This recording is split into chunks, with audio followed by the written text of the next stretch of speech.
Now, in the Archive Hour, oral historian Alan Dean reveals the little-known but bitter conflict when fascism returned to the streets of post-war England. Drawing on archive and newly recorded interviews, public records and dramatised realisations of fascist street meetings, he tells the story of a rage in Dalston. 1945 is dead. We've seen the defeat of Germany, we've seen the defeat of Japan. And the wheels of peace are beginning to grind again, slowly. Fascist meeting places. North, Tottenham, West Green, Sunday, 7:45. Highbury Corner. If you ever got the call Arnold, have you heard about this? If you got any communication that said Arnold, then that was you must attend. It was desperately urgent. Ridley Road, Dalston, Sunday, 7:30. Central. A lot of noise, shouting, screaming. Northwest, Kilburn High Road, Brondesbury Villas. We were cut off from the group in Kilburn one night, chased. I think a brick hit you, Jerry, cut your head open. Hampstead Heath, Whitestone Pond, Sunday, 7:30. I got hold of the hair of one woman, she a bitch. I pulled her hair out. Before the fascists came round the corner, a woman said, "This way." I don't know how she sensed it, I don't know how she knew it. She wasn't Jewish, she was a Christian lady. We said, "Well, why do you help us?" Said, "Because I lost my husband in the war and I hate the bastards." Just months after the end of the war, British fascism returned to the streets. What followed across London and the South East was a sort of war, the war after the war. No one died, at least as far as we know, but there were plenty of casualties. I had one bloke in my section who was German, refugee. All the time, why aren't we using bombs? Why don't we blow them up? Mile End Road, Thursdays, 7:30. Gants Hill, Ilford. They grabbed them. They went through plate glass windows. A couple of them tried to crawl out, and they were picked up and thrown in again. They never argued with the 43 group. Pale pink pansies, suede shoes with long hair and pointed toenails, chanted we don't want fascism here. We say we don't want George communists here. And I started thinking, well, why don't we blow them up? I was quite prepared to shoot somebody. Spit in your faces, we are winning the battle at Ridley Road. We will win every battle until the final battle is won, and we will win back Britain for the British. Quite prepared to go to prison. Quite prepared. You know, when I hear the words 43 Group, I still kind of shudder. For my producer and I, this story all started some 20 years ago as fledgling oral historians at the Jewish Museum in London. Members of the 43 Group started to come forward to tell their tales, bringing along old intelligence dossiers, leaflets, broadsheets, even an old knuckle duster. These were respectable, upstanding members of their community, still proud of their days battling fascists amidst the rubble of post-war London. The voices of those the 43 Group fought remain all but silent to this day. Surviving fascists declined not only ours, but many other previous requests to explore their pasts. We were informed that they are recording their version of history for the public to hear when the last of them has passed. But much of what they said and did is now at long last open for public scrutiny at the National Archives. Speeches, fascist literature, secret meetings, intercepted letters and phone calls. There are also rare insider accounts to be found elsewhere. In 1998, the journalist and broadcaster Trevor Grundy revealed an extraordinary upbringing in his memoir of a fascist childhood. Some people would say it was a clan, some would say it was a small clique of believers, people waiting for the Messiah to return, because that's how they saw Mosley. They saw him as a sort of Messiah. He led them in the 1930s and up to 1940, and then after the Second World War they were leaderless. And for instance, my father came out of prison in 1944. He was put inside under Regulation 18A. In 1940, when I was a baby, my sister was 5 years of age. Trevor Grundy's father, along with Sir Oswald Mosley and key members of the British Union of Fascists, were interned at the height of invasion fears in 1940 and panic over fifth columnists. Internment caused some to turn their back on the fascist movement, but for the hardcore it confirmed a kind of martyrdom upon them. As they sat out the war in jail, they kept the flame of fascism alive.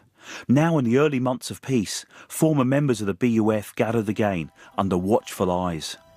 15th of December 1945, the gathering of ex-18B detainees and sympathisers, held at the Royal Hotel and attended by Sir Oswald Mosley. A large crowd was present, from 600 to 1,200 people. Mosley, who arrived at about 8:40 p.m., accompanied by a bodyguard of several prominent fascists, was greeted with scenes of terrific enthusiasm and shouts of M-O-S-L-E-Y, Mosley. Many arms were raised to give the old fascist salute. His speech was to the effect that it was very good to see all his old friends again and to know that they were the same as ever. He said that they would forget neither their friends nor their enemies, attacked the Jews, and said that for the time being he was going to confine his activities to publishing his ideas. Whether his publications would be widely read, he didn't know. After his speech, Mosley and his wife became the centre of a surging mob of hero worshippers, many of whom were verging on hysteria. People swarmed around him, trying to touch him and to kiss his hand, and chanting slogans such as "Hail, white man!" and "Down with the Kangas," Kanga kangaroo, rhyming slang for Jews. It was evident that those present had lost none of their pre-war fanatical enthusiasm for the fascist cause. Mosleyites had their own private language and greeted one another with their secret acronym PJ, or Perish Judah. And at night my mother used to say, "Look, Trevor, we've got two lives, the lives outside this house and the lives we live inside it, so don't tell anyone about Oswald Mosley because the Jews will stop Daddy from working." Most of the Mosley people were like that, you know. They lived normal lives during the day and then turned into something else at night when selling newspapers at underground stations, guarding platforms at Ridley Road. My father worked as an operator at Paddington Exchange and he made loads of enemies, and at night he'd say, "When Mosley comes to power, I'm going to ask him for one thing, that I be made Postmaster General. Then I'll sack those cheeky buggers at Paddington Exchange, and the first to go is going to be the supervisor." But in those first months after the war, Mosley, the leader, would slip into the shadows, retire to his estate in Wiltshire to wait and watch and write. Professor Colin Holmes has for decades been piecing together the history of Britain's far right. Mosley himself, who regarded himself as something of an intellectual, is formulating his great vision for the future. When he was released from internment in 1943, he said that he was anxious to get back into political business as soon as possible, and he was. But of course he wanted to think about the way forward. Fascism had enormous problems that it had to face after 1945, its association with Hitlerism, its association with anti-Semitism, and Mosley in fact had to think his way forward to a new future, a new kind of political creed for himself. And so while he's actually doing that, we have the faithful foot soldiers who are preparing the ground for him. 3rd of the 6th, 1946. Summary of the case of E. Geoffrey Ham. Ham is a real National Socialist. He regards himself as a man of destiny with a mission in life, and although he would like to be a Führer himself, he is willing to sink his personal ambitions to further the cause. He is able to live for considerable periods without working.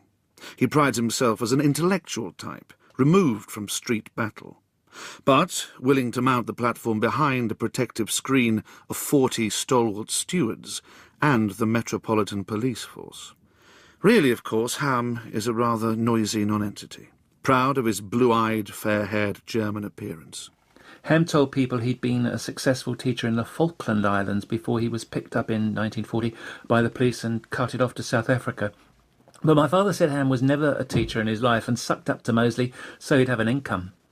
Then he found out that Geoffrey Ham had been converted to the Catholics, and that was it. My father detested Catholics for some reason and said that they were part of a Jewish plot to take over the world. Geoffrey Ham lived rent-free at the Grundy family home, where many leading fascists would gather. An almost unnoticed figure in the pre-war BUF, Ham now led the British League of Ex-Servicemen and Women, most of whose members had served time at His Majesty's pleasure during internment. Many of their names now long forgotten, except by those who fought them. Geoffrey Ham wasn't an idiot. Some of their leadership was intellectual. What about Burgess? Yeah, clever very speaker. fine speaker. Victor Burgess, 5th of December 1948. The Jews are vermin feeding on the political body of this country, and the sooner we get rid of them the better. Hitler closed the doors of his gas chambers too soon, and if he had his way, he would have sent all the Jews to Palestine with a one-way ticket and then supplied the Arabs with atom bombs. Bohemian sort of boat. He He always was, had actually. cool drawers, Yeah, was that checked right? shirt and a green woolen tie and sweeping black hair. He wouldn't have looked good walking into a bar mitzvah, put it that way. 30th of the 9th, 45. Duke Pyle has recently been talking of the Jewish purge shortly to be carried out at Limehouse. Duke Pyle was the old Dockers rabble-rouser oratory. He appeared to visualise a great crusade against the Jews in this country. Pyle is recently believed to have been invited to visit Moseley. What is the state going to do? First of all, the state keeps Moseley and the other fascists under surveillance. Professor Colin Holmes again. What they're not prepared to do, of course, is to ban fascism. They're not prepared to ban the movement. And indeed, they're not prepared to make any serious legal moves against it. Notwithstanding the fact there was some pressure from the Haldane Society, the Society of Labour Lawyers, and also from the National Council for Civil Liberties to actually take a tough line towards the fascists after 1945. But the state believed that it didn't need to respond to those kind of prompts. It thought it had powers to control what was happening through the 1936 Public Order Act. It didn't clamp down on fascist sentiment. The Public Order Act had been brought in largely as a result of clashes between the BUF and anti-fascists, famously at the Battle of Cable Street. It banned uniforms and made marches subject to police control. It was supposed to ban abusive language, but it didn't sound like that on the streets of London. Sit down, there's one no Jew will ever try to take our coal. They will not take that because it is hard work. That is the real wealth of Britain. What an experience it is to stand on this platform and look into British eyes, deep down in their souls, and see burning the spirit of British people, which no Jew has been able to crush with all their propaganda. Culture spelled K-U-L-T-U-R. Take it back to the ghetto and leave us to develop our own culture. We had British culture before it was prosperous by having imposed on it an Oriental, Mongolian, Jewish culture. We've got to get rid of the Yids.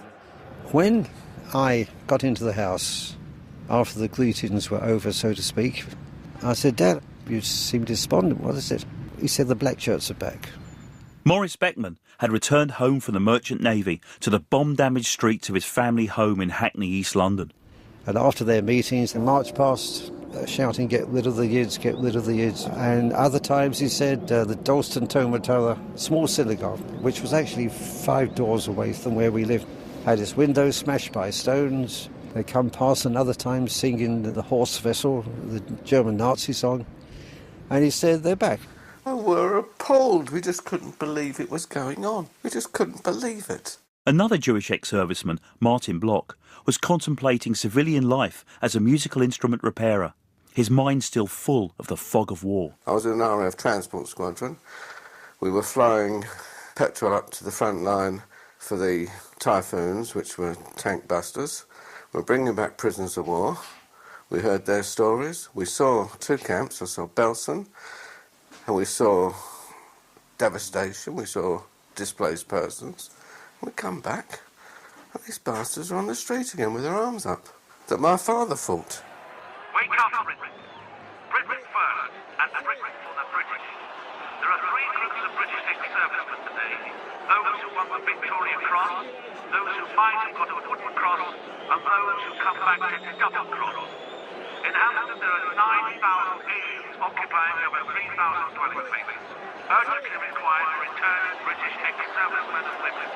Is it luxury flats for aliens and slums for British servicemen? If so, the British League offers you luxury flats for British people and slums for undesirable aliens.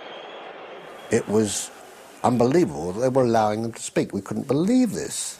And how they were saying the usual old anti-Semitic lies, no Jews were in the forces. Stanley Marks, just demobbed from the Royal Marine Engineers. Well, in my family alone, I don't think there was anybody who wasn't in the forces. I mean, you didn't have any exemption. You were called up the same as everybody else. All my cousins were in the forces. I was in the forces. My father had served in the First World War as a pilot. And in the Second World War, he was training ACT cadets in basic navigation. Who were these men? I mean, did you look on them as a threat? We didn't know to what extent they were going to have any success. And we had in mind that Hitler had started very, very small way. They didn't seem to have changed. That war didn't seem to have done anything to them. They didn't say they were wrong. They were still doing the same thing, as if it hadn't happened. What had happened was still shocking everyone around the world. The war the fascists called the Jews' War, the war Mosley remained opposed to, had consumed the Jewish communities of Europe. There were no words to adequately describe the scale of the disaster. In my little empire, that was the first time I saw newsreels of Belsen.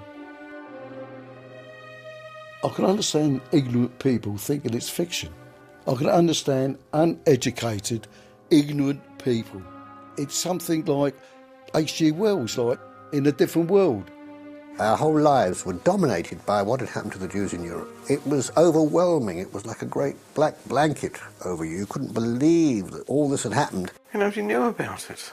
Oh, the Germans said they didn't know about it, so imagine how we felt. Shame. There was a certain shame that we'd done truly nothing over the years, over centuries. It filtered through by newspapers like the Jewish Chronicle, word of mouth, refugees.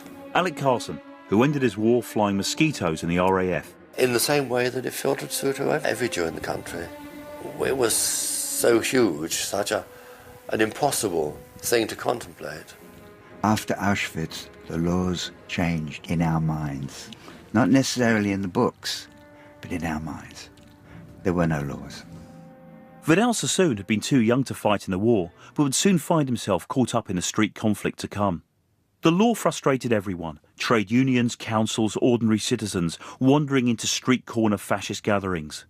But without a change in the law, what was to be done? The traditional response from the Board of Deputies and other representatives of British Jewry was to protest to the Home Secretary, Tutor Eade, and keep a watchful eye.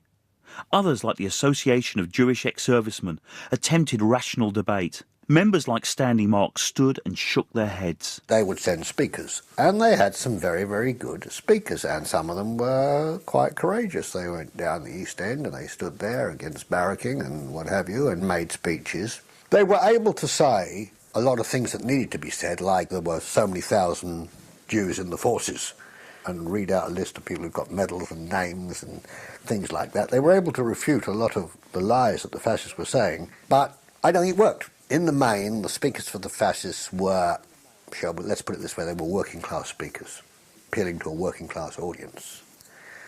The Jewish ex-serviceman would send down a speaker who was probably middle-class, a middle-class Jew trying to speak to East End non-Jews. It didn't work.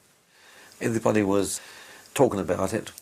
Some went up to see the Jewish Defence Committee, see what they're doing about it. They were patted on the head and told, go away, don't worry boys, we're looking after it. And it was the old argument, but we took the view that that was exactly what the Jews in Germany had said. It's starting again, this keep quiet business. We're not going to keep quiet. Those days are over. The passive Jew is gone.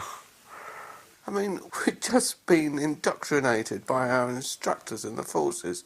Kill, kill, kill. It still hasn't been rescinded as far as I know. I was told to kill them. As far as I'm concerned, it still goes. At Maccabi House, West Hampstead, home to a popular Jewish sports and social club, you would find young ex-servicemen, refugees and survivors from Eastern Europe, and those not old enough to have gone to war, mingling uneasily. These were confusing, depressing and uncertain times. Over coffee, they would intensely debate the fate of British-controlled Palestine and the promise of a homeland, or the unfolding horror of the death camps, and more locally, the return of fascism. Direct military-style action and its results were what most had known and practiced for the past 5 years. I don't think you can understand it. You can't understand it, because you weren't brutalised the way we were. It's official. Kill Nazis. One Sunday in the Feb, when we used to hang about Maccabi, you see, there was Jelly Flambeau.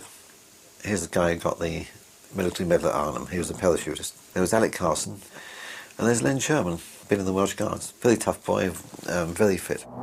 In walks a tall fellow with a flat nose with a red beret that introduced himself as Gerald Flambeau. And he walked through the door and he said, I was told to come and see the governor. Who's the governor? I said, well, who are you? He looked like a real bastard, with flat nose, tan, real tall, powerfully built. He said, there's a fascist meeting over in Hampstead, and I need some boys from the sports groups here to help me close the meeting down. And I convened the meeting, closed it down, and we all went in our various cars or whatever up to Hampstead. Four of us got in, I had a Ford Prefect. We got to Whitestone Pond. We saw this big Union Jack. I knew later to be Jeff Ham on the platform. The legend on the platform was British League of Ex-Servicemen and Women. There's a crowd about 60 or 70 there listening. When we got out and walked up to it, we had the usual, while our boys away fighting, dying overseas, the aliens were sent home making money in the black market and so forth, and the Jews killing our boys in Palestine, all that sort of thing. Jerry said, let's go. He started walking through the crowd, you see. We all walked through, Len Sherman. We got to the front. There were 4 young fascists selling Britain awake in front. Len said, I'll take those 2 in the end. And I was a weightlifter and a wrestler, and I had the black belt at judo. And I said, well, what we'll do is, you get on one side of the box you're standing on, and I'll get on the other. Jerry said, I'll take the platform. I said, I'll take this one next to it. Alex said, well, I'll take next to it. Len gets these 2 fascists. He said, I want to buy one of those Britain awake. He pretends to fumble in his pocket. 1, 2, 3. Then he lifts out his hands, gets their 2 heads, goes bang, they go down poleaxed. I see Jerry rushing at the platform. I see the platform going over, Jeffrey Ham flying backwards. And Jerry's walking all over them. I went up to mine, kicked him in a vital place, and I did hurt him, he went down. And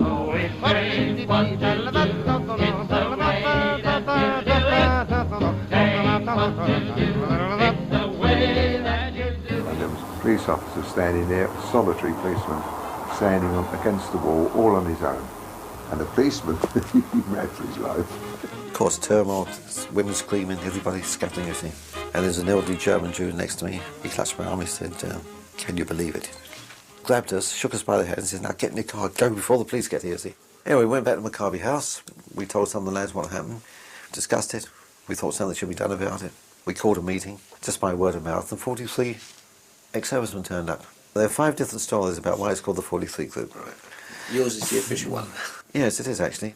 My daddy said, son, come here to me. Now things may come and things may go, but here's one thing you ought to know. Take what you do. It's the way how you do it. What were you expecting? Didn't know. What did you want to do? We didn't know. We wanted to tackle the fascists that were emerged on the street. We wanted to stop it. We didn't know how, we didn't know why, you see. It was to us an obscenity. What we had to do was the way you fight the war. You attack them. Mama, take what you do. It's the place how you do it. Take what you do. It's the time how you do it. Take what you do. It's the way how you do it. That's what gets results. It started off by word spreading of what we were doing. So of course other fellows came in and said, well, we'll join you. We were getting into cars and going out and hunting for fascist meetings. There were dozens of small groups attempting to reignite British fascism in the absence of Mosley from the limelight, like the Union of British Freemen, the British People's Party and the North West Task Force. In a time of street politics, nearly 40 far-right gatherings were taking place every week, the most visible being the British League of Ex-Servicemen and Women. Their meetings something of a day out for the fascist faithful, families and all. Trevor Grundy. On Sunday nights, the family outing, if that's the right word, would be a trip to Whitestone Pond. They'd be shouting and screaming and fighting, and I must have probably been the world's greatest authority on British fascist kneecaps, because I was quite a small kid and was made to stand so close to the speaker's platform, usually listening to a man called Victor Burgess, a man called Peroni, Bill Dodds, Raven Thompson or Jeffrey Ham. And Jeffrey Ham, of course, was the star performer. I suppose I was a sort of mascot in a way, because old fascists used to pat me on the head. Some dirty and rather smelly old man knelt down in front of me and put his arms around me and said, "You going to be a right little Jew basher when you get older then, eh?" We all had relations in Hackney, Stoke Newington, Devon and so forth. And we organised them to sort of phone up to let us know when and where fascist meetings were being held, give us information. It was a bit of a loose affair, but it was quite efficient. We covered quite a lot of space. Fascist meeting places. North. Tottenham, West Green, Sunday, 7:45. Walthamstow, Church Hill, Saturday, 5. The early part was about 100, I suppose. SAS, Brigade of Guards, the Commandos, Paratroopers, the Royal Hussars, Marine Commandos. We had some of the toughest people. They were a match for anybody in the world. South, Clapham Common near Clapham South Tube, Sunday, 3 p.m. whilst I was never physically strong, it never occurred to me to smash people's faces and use broken bottles and knives. I did on odd occasions, together with many others, but many of the other guys who came in to the group were guys who were able to use knives and broken bottles with a great deal of dexterity. Gore Road, Victoria Park, Thursday, 7 p.m. New Inn Yard, Shoreditch, Sunday, 12 p.m. The West End boys, we went to gymnasium once a week, Joe Bloom's gym in Cambridge Circus. We trained once a week, unarmed combat and all sorts of things. Main things was having to avoid knife thrusts and razor thrusts. We had quite a few liaisons with various lowlifes in the West End. The Soho criminal world was fought over by the Maltese, the Italians, and Jack Spot, an infamous Jewish racketeer whom the crime writers once dubbed the man of 1,000 cuts. I had a lesson in razor slashing for one of his boys, who told me all that load of rubbish about cutting people across the face. That's only for the movies, he said. He said, what you do is you come up behind and give them a snit across the tuchus, he said. And he showed me how to file the back of a razor, so you don't open a cutthroat razor, or so he said. And he showed me how to do it. You give them a snit across the tuchus. That's a cut across the backside, for those who don't speak Yiddish. There had been 5 women amongst the founding members of the 43 group, which continued to attract female members, and not only as backroom staff. Mildred Garland. I'm not sure that proud is the word. I just felt when it was all happening that I had to fight. I was a Jewish girl and I had to fight the fascists. That's what I had to do. It's so hard to describe what these people were like. They regarded us as being poison and that we didn't deserve to live. That was their attitude. My mother was horrified. You what? You fought the fascists? I said, well, who do you think was going to fight them, Mum? You couldn't have come out to do it. It wasn't that difficult to get members, but it was difficult sometimes to keep them.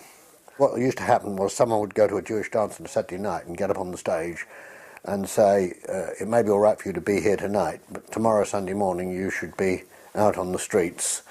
And we used to pick up some volunteers that way. The idea was to rather shame anybody because they were with girls and what have you at a dance, and there's still a war on, the fascists are still out. And then they get involved in a few things and they got frightened off. Gradually it developed. We took different sectors of London, you see. Then as we grew organised, we found that we started developing the technique of how to close down the fascist meetings. We found that once we knocked over the platform, the meeting was closed down. And we've started forming like flying wedges of hard cases. So if you had a wedge of 10 very hard case chaps who'd walk up to the fascist meeting, push through the crowd until they get close to the front, and then suddenly go at a very fast pace in a wedge at the platform. They just knocked the fascist stewards aside. They were unstoppable. Platforms would go flying, you see. The boys from the East End were really the toughies. I mean, there was one guy called Harold Bidney who put together a really tough team. There were many things that the East End boys did that we wouldn't agree with, that we at head office, as it were, would close our eyes to. I'll never forget one morning I walked in and I had a hell of a bruise because, you know, it'd been a difficult night the night before. And a client said to me, "Good God, Vidal, what happened to your face?" And I said, "Nothing, madam, I just fell over a hairpin, you know." One of the younger East End mob was Vidal Sassoon, more handy with a pair of scissors than a cutthroat razor, in his job as a hairdresser at Adolph Cohen's salon in Whitechapel. I was 17. These were all ex-servicemen, at least 5-6 years older than me. I was 17 when the war finished. Many of these won medals. So I was a private. These guys had been through the war. They'd been in the army, they'd been in the navy. They'd seen the battles of war. Yeah. What did you learn from them? Actually, I didn't have to learn a lot from them, as I'd already learnt it. Joe Emden, then training to be a taxicab mechanic. The war had blown his life and his home apart. His mother had been killed in the Blitz, and his council home and 134 lives had been destroyed by the penultimate V2 rocket of the war. When I came back from evacuation, my father took me to Hughes Mansions, and the dust was still in the air. What is there for me to learn from somebody else? When I was in the garage, I made a truncheon, and I split the inside of me inside pocket so that it went in there. I remember my brother, obviously, so going over the wardrobe and feeling it, thought I was some brave guy, like, you know. Yeah, I was tooled up in them days. Nobody told me to. Was it a risk? You are aware that you're going to a fascist meeting and you're going to get a good hiding. It was rather clever because you were told to meet at a certain place, but that wasn't where you were eventually going. And then you were taken to where you were eventually going. In case it got out, in case we were ambushed, that kind of thing. So how did the word get out? How were you told? A phone call or a message would be sent through. Somebody would knock at your door. How many would gather? Hundreds. Oh, hundreds. This was chaotic at times, and it was very scary. Has anybody told you about the Goldberg Brothers? There were two brothers, they were twins, and they could cause more scare than the fascists than all the rest of the group put together. Bless them. But they were lunatics. If I tell you, I don't think the Cray twins would have started with them, because I tell you what, they had no fear whatsoever. They were identical twins. You didn't know who was Joe, who was Philly. But they were both pothouses. You kept away from them. Hello. Hello, Mr. Goldberg. Yeah. Hello, how are you? I'm all right. I'm Alan Dean, and I'm making a documentary about 43 Group. I managed to track down the Goldbergs, or rather, the Goldberg. The terrible twins are down to one. Phil's brother had died just weeks ago. I'm 81. I was 81 in September, the 7th, 1926 I was born. You worked it out. You know, the police took me into Dalston police station. They banged my head against the door. Oh, sorry, sir. I'd come out of court, get a fine or something. Or bound over to keep away to any meetings or anything like that. And did you? What? No, I didn't take any notice of that. You didn't take any notice? No. You went straight back. How many fascists would you take on? Can only fight one person at a time. When they used to have meetings, you can't do that when the police are there, can you? When the police left, we used to follow them. And we used to jump on them. Was that gentlemanly? Yeah, gentlemen, yeah. We gentlemen to these people, eh? Are you proud of what you did? Yeah, sure I'm proud, yeah. I think that the Mosley people were very frightened of the Jews when the 43 Group had been formed. Trevor Grundy. I used to notice about the Mosley people after they'd had their meetings at Whitestone Pond and other parts of London, including Ridley Road, that they'd disappear into pubs. And, you know, I was only 8 or 7, but sometimes for some reason I was let into the pubs. And I also just noticed that they used to spend all their time talking about beating up Jews in the 1930s. But I think they were rather frightened of the 43 Group.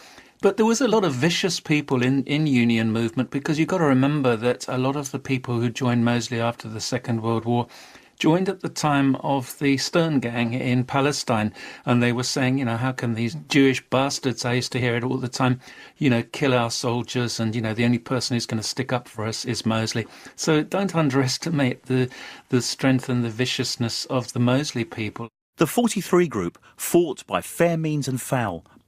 It publicly campaigned for a change in the law to curb fascist groups, briefing journalists and local organisations about their attempts to hold secret meetings in public buildings like schools, churches and town halls. It had a public voice via its own broadsheet, On Guard, which preached the anti-fascist message, ghostwritten by journalists from the Daily Worker. But the 43 Group was no communist front.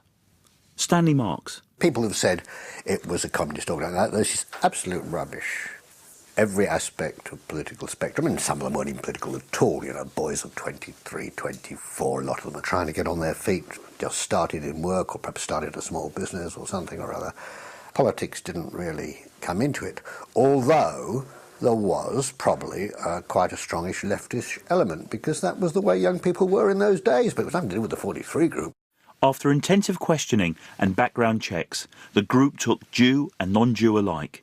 Anyone prepared to risk arrest, to directly confront and destroy the enemy, or even to spy on them. Stanley Marks. We had people working within their organisations very successfully. I mean, this was the sort of thing that the Board of Deputies or the Association of Jewish Statesmen didn't want to do. This was all a bit dicey, you know. But I mean, the whole situation was dicey. You play it by the rules of cricket, you're on a dead loss, you'll lose.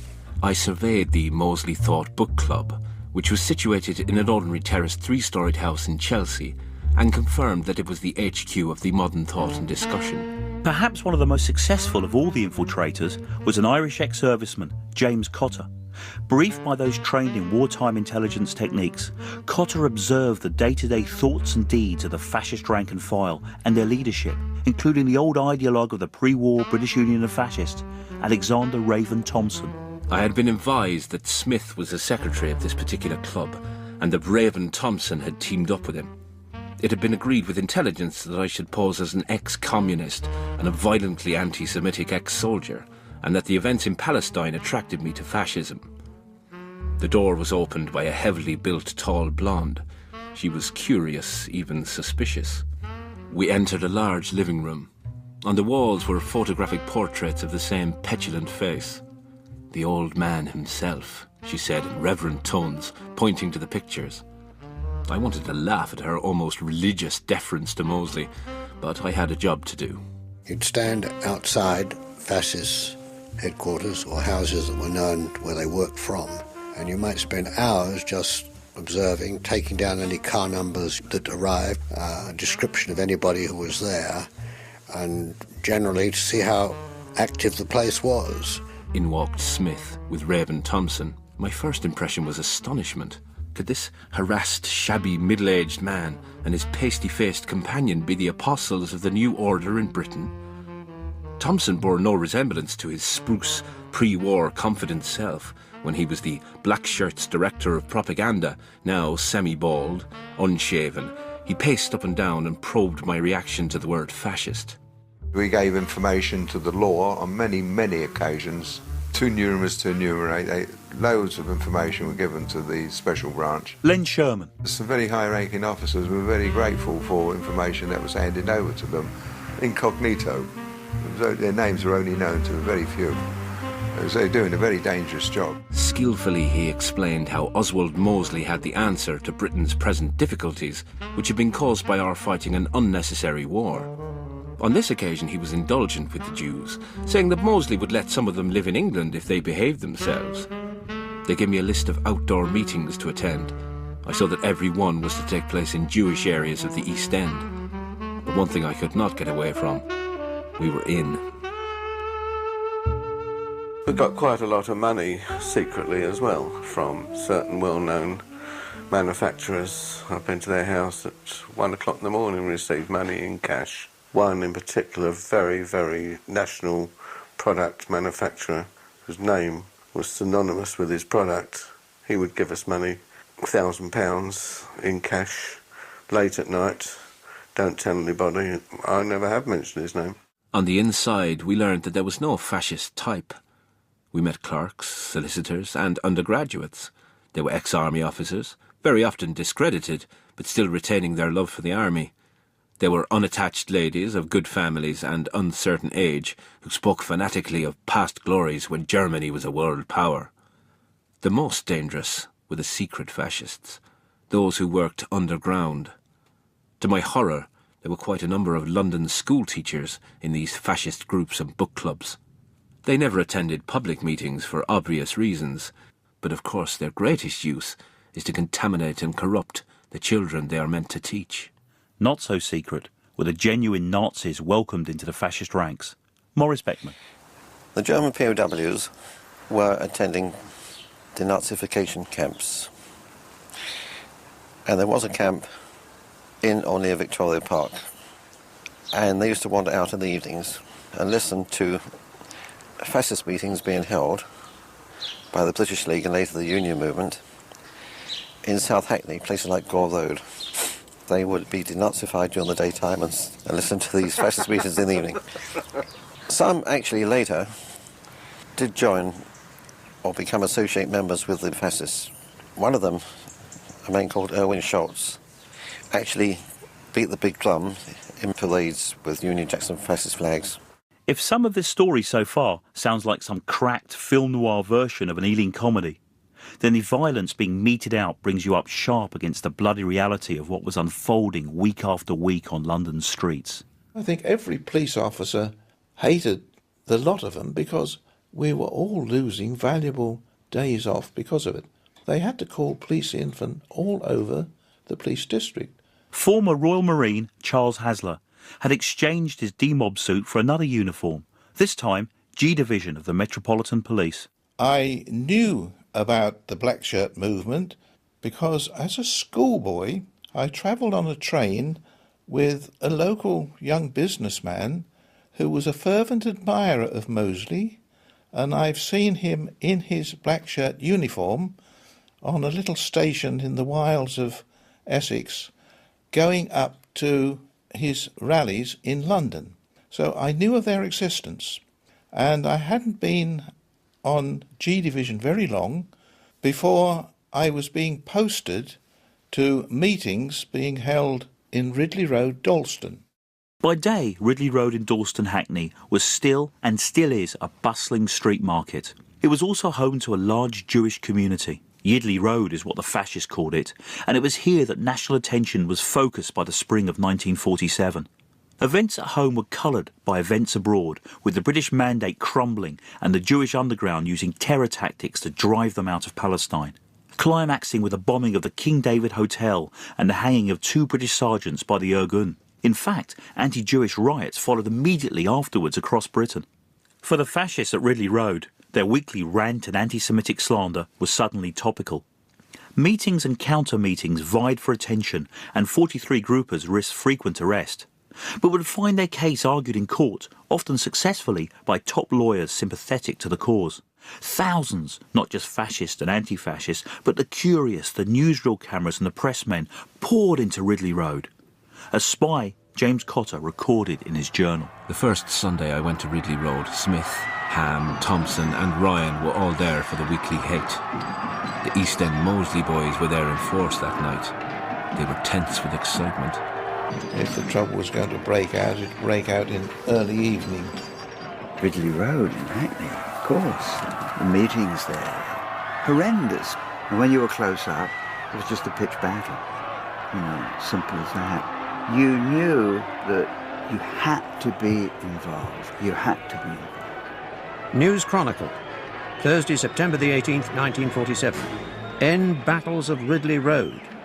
The Mayor of Hackney, Councillor J. Dalton, is calling a town meeting to discuss the Battle of Ridley Road. It's terrible, he said today, that 100 police should be taken from their work to keep order at fascist meetings. People were getting arrested so bloody fast and bound over that you were losing your elite. Mostly the meetings went on, a lot of mudslinging and a load of tedious political cant.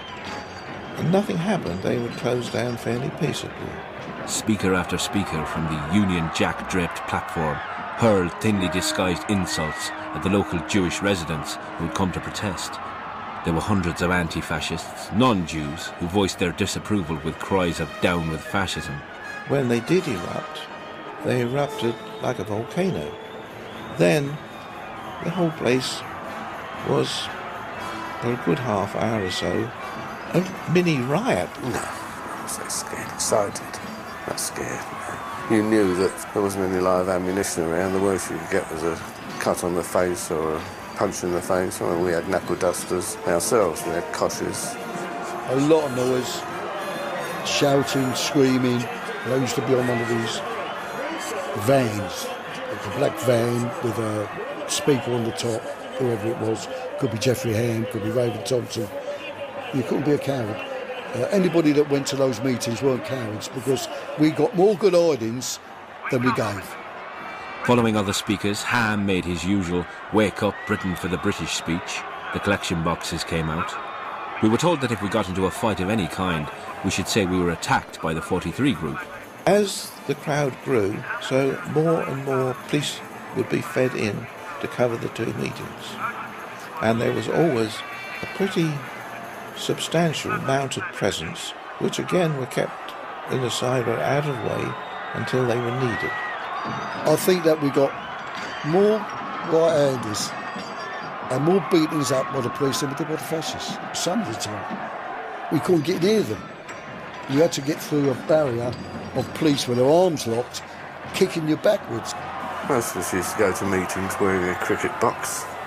Favourite thing, if you're faced with the policeman, the favourite thing with the policeman, they used to raise their knees. All we wanted as police officers, being truth of it, was a quiet life. You do your job, but you didn't want any aggravation in it. Life was hard enough to do what you're supposed to be doing. You know, looking after people's property and their persons and stopping them being assaulted, robbed and murdered. And to have this added business of this political upheaval. So, after Britain for the British and God Save the King, the fascists trailed down Kingsland Road. You don't really have a great deal of affection for them, putting it mildly. After closing time, spirits were high. Some of the drunken fascists had to be physically restrained for marching down Kingsland Road singing The Horsed Vessel. We need you. Come to us. I stretch out my hand to you, my old and my new companions. Together we will yet save the lands we love. After 7 years, Sir Oswald Mosley was ready to return to the public stage and unite the fractured far right into the Union movement with Geoffrey Ham at his side. He gathered his loyal followers together under the guise of a winter sales conference. But such subterfuge had long been rumbled by the 43 Group and other anti-fascists. Hundreds of them attempted to gain entry as Mosley announced his plans. Banned from the BBC, Mosley's voice could be heard on discs distributed by the faithful, like this one, now in the collection of the British Library Sound Archive. I speak for Union movement. We stand for a change in this country. For that reason, we are either abused or boycotted by those who want to keep things as they are. The financiers, the vested interests, and the old parties who serve them hate our movement and use their money power to destroy us. On the 7th of February 1948, at a Westminster school hall, the Union movement was officially constituted. No more slipping around furtively in the shadows with his collar turned up and his hat pulled down. Mosley had a new party to play with, and the ever-faithful Grundy family zealously attended. We went in a car across London and it was pitch dark when we arrived at the school. My mother, who worshipped Oswald Mosley, said it was like when the fire descended on the heads of the disciples, and I'd remember this night all my life. It's true. When Mosley entered the schoolroom, it was like an electric charge went through the place. People started singing black shirt songs from the 1930s, and there were chants of 2, 4, 6, 8, who do we appreciate? And then they'd spell out his name, M-O-S-L-E-Y. And then there was the other chant, 1, 2, 3, 4, 5, 6, who will stop those Jew boys' tricks? And again, M-O-S-L-E-Y. And then the Yids, we got to get rid of the Yids. But Mosley was going nowhere. A provocative May Day rally, his first post-war public appearance, was a washout. The rain and the 43 Group fell upon the fascists. Attempts to raise the national profile of the movement were dismal, nowhere more so than in Brighton. Still a celebrated victory for 43 Group veterans like Henry, Jack, Jerry and Harry. Another terrific stroke we pulled. I can't remember his name. He lived in Brighton. Barry Langford. Barry Langford was a member of 43 Group. His father was a very prominent member of Brighton, and he got on to the chief of police and he told him what was happening, and he says they want police protection. And he says, Mr. Langford, don't worry about it, they'll have police protection. And he sent one policeman. Knowing what was going to happen. Exactly. Next. On that trip to Brighton, we were on a big van, an open van, and it was owned by the Lipman brothers, who were professional wrestlers. Right?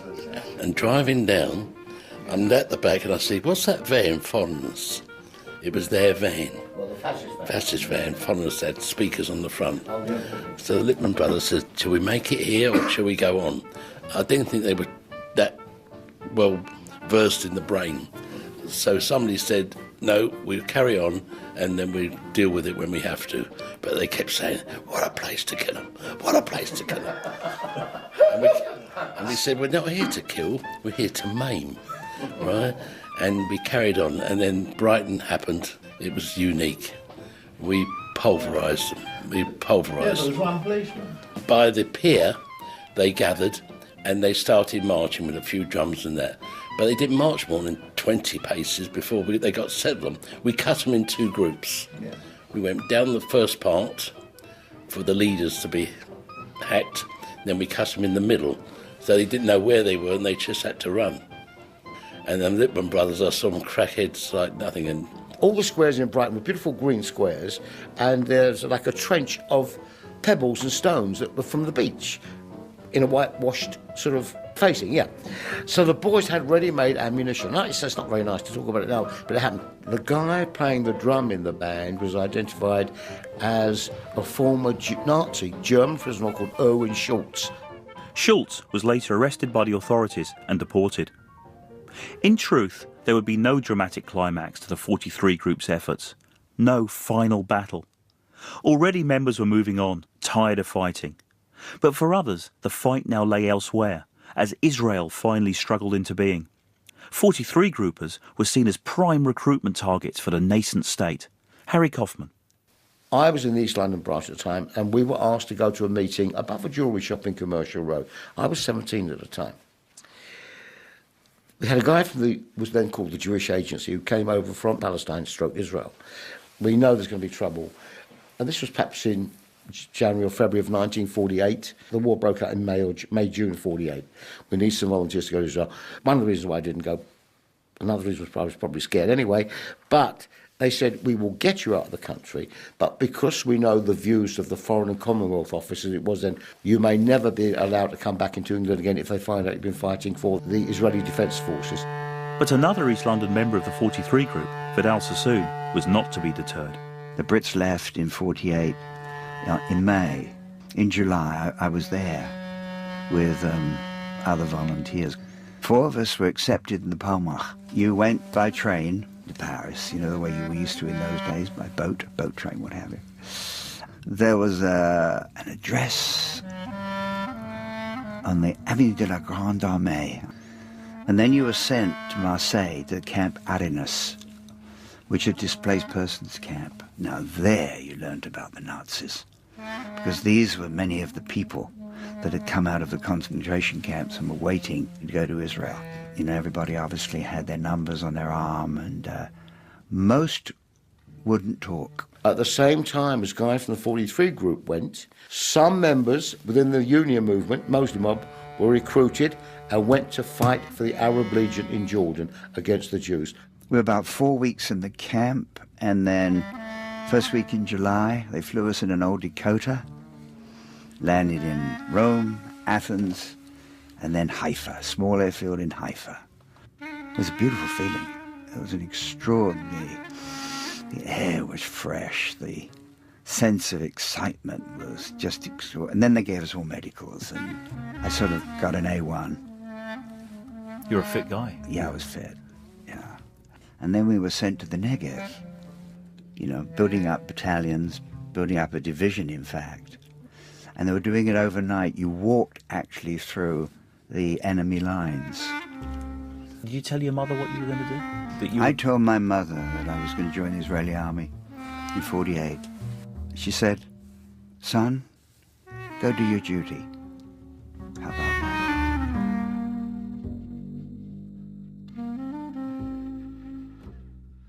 By 1949, fascist street meetings had dwindled to a trickle, and the British public crushingly rejected Mosley's union movement at the local elections. He declined to stand in the next general election, and it would take the Notting Hill race riots to draw him back to old haunts and a new scapegoat. The 43 group officially wound itself up in April 1950, seemingly their work done. Although Charles Hasler does suggest an intriguing possibility as to why the fighting had to stop. Many years ago, I was friendly with an old ex-Special Branch man, and he reckoned that one of the ways they did tame things down was going to the responsible people like the 43 group saying, now look, if you don't come and stir things up for this lot, nobody will pay any attention to them. So would you please stay away for a while and let's see what happens. The magic must have worked, because they did. The attendance at the meetings began to dwindle and dwindle until it wasn't worth their while. There could be something in that the quiet behind-the-scenes agreement works better than the big mailed fist. But for whatever reason, they did dry up and finish. We seek only to serve you, the people. We can do nothing without your support and enthusiasm, nor would we if we could. By 1950, I mean, British fascism basically, Mosley's dream is basically dead. Professor Colin Holmes. Mosley takes himself off to live in France, and he's basically living a life in exile, descending on Britain just very occasionally. All that talk about dictatorship is sheer nonsense. No one can do anything worth doing without the love of the people. I mean, you could argue, of course, that by actually giving publicity to the fascists, they did in fact help them along the way, although the evidence of that is inconclusive. But I think taking a very strong stand against British fascism did in fact help to control it. There's always the potential after 1945, notwithstanding the problems of the war, notwithstanding the Holocaust, notwithstanding the loss of life, notwithstanding the association with Hitlerism, that fascism could have revived, particularly in view of the events in Palestine. But in fact, there was this concerted opposition. The state wouldn't intervene, but these people took the message back to the fascists, you're not going to survive here. Most of the 43 group would leave street fighting forever, their moment and their methods a violent punctuation mark in the life of post-war Britain. Well, if it achieved nothing else... Stanley Marks. If it achieved nothing else, it gave to the Jewish ex-servicemen a sense of pride that we are a people, that we can defend ourselves and we're not just running away. It did nothing else. But I'm sure it did do more than that. We need you. Come to us. I stretch out my hand to you, my home and my new companions.